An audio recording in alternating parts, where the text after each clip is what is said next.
সারাদিন পানু দেখলে হবে না। মানে আমি তো পানু দেখিনি, আমি তো সানি লিওনের ভজন শুনছিলাম। এবার তোকে কিছু করতে হবে। এবার বিয়ে দিয়ে তো রোজ রোজ করবো। পোকাচোদা, আমি চাকরির কথা বলছি, তোর জন্য চাকরি খুঁজতে গেছিলাম। এই যে ওই ভিখারি, আপনার কোম্পানিতে আমার ছেলের জন্য কোনো চাকরি হবে? কি কাজ করে আপনার ছেলে? ওখানকে ছেলে সারাদিন বসে বাড়িতে পানু দেখে। আপনি কিছু করুন। সরি, আমি কিছু কাজ দিতে পারবো না। এই যে ব্যাংক ম্যানেজার, আপনার কোম্পানিতে আমার ছেলেকে সিও বানাবেন? না, সত্যি না বলছেন? জানেন আমার ছেলে কি করে? সানি লিওনের ক্যামেরাম্যান। কি বলছেন বাড়া? তাহলে তো চাকরি কনফার্ম। বাবা 100 টাকা দাও না, ঘুরতে যাবো নিয়ে বস বাড়া, নইলে গাড় ফাটাবো। আমার বাবা একটা ঠ্যাবলি গান কিচ্ছে রে।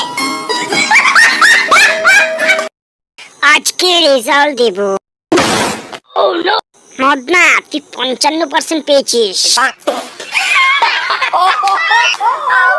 বোকাচোদা, এত হাসাহাসি করে লাভ নেই। আজকে হাইস্ট নাম্বার মদনাই পেয়েছে।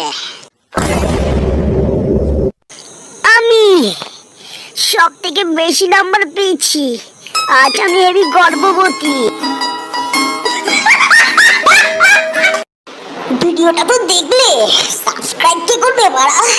সাবস্ক্রাইব তো করো।